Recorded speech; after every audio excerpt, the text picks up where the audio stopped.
Un lieu chargé d'histoire sur les bords de la Sèvre nantaise, non loin de Clisson, le moulin d'Angrevier. Un vaste bâtiment qui a abrité depuis le XVIe siècle diverses activités comme de la tannerie de peau, de la filature de coton ou encore du broyage de céréales. Aujourd'hui, c'est un gîte touristique atypique. Une fois par été environ, il faut qu'on fasse un graissage, etc., qu'on mette les mains dans la turbine. Au rez-de-chaussée, le site a toujours son système de production d'énergie propre, un système du siècle dernier, racheté il y a peu par une association nantaise de fourniture d'électricité. Et une équipe de bénévoles, désormais propriétaires de cette turbine, organise des visites découvertes. Son projet, relancer une production locale d'électricité la plus verte possible.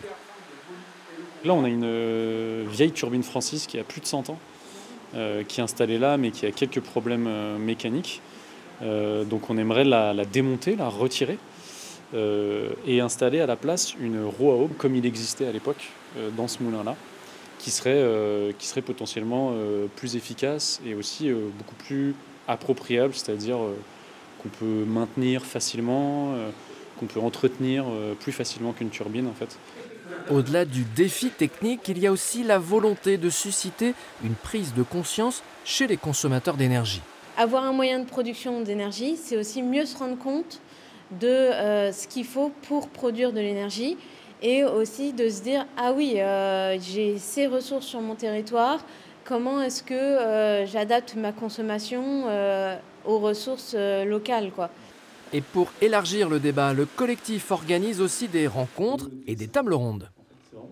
Là, de 2 mètres de hauteur de chute, ça devient compliqué d'installer une seule roue à aube. Depuis un an, l'association Énergie de Nantes, c'est son nom, est devenue le premier fournisseur associatif d'électricité en France. Elle a obtenu cette association l'agrément très officiel du ministère de l'Énergie et elle est soutenue par des universitaires et des ingénieurs engagés dans la recherche de nouveaux modèles. On a l'impression que le système électrique, c'est un truc super figé, il n'y a qu'un modèle, pas d'alternative possible, pas de débat là-dessus, comme sur le numérique ou ailleurs. Or, en fait, il y a 1000 modèles d'architecture réseau possibles. On peut démonter, remonter, reconfigurer les lignes, enfin, on peut imaginer plein de choses. Certes, aujourd'hui, c'est petit et c'est peut-être anecdotique, mais déjà, le champ des possibles que ça ouvre et sur un horizon de temps peut-être plus long, eh ben, ça peut représenter le système, on va dire, électrique ou énergétique de demain, quoi. À terme, le moulin d'Angrevier pourrait fournir de l'électricité pour 150 foyers.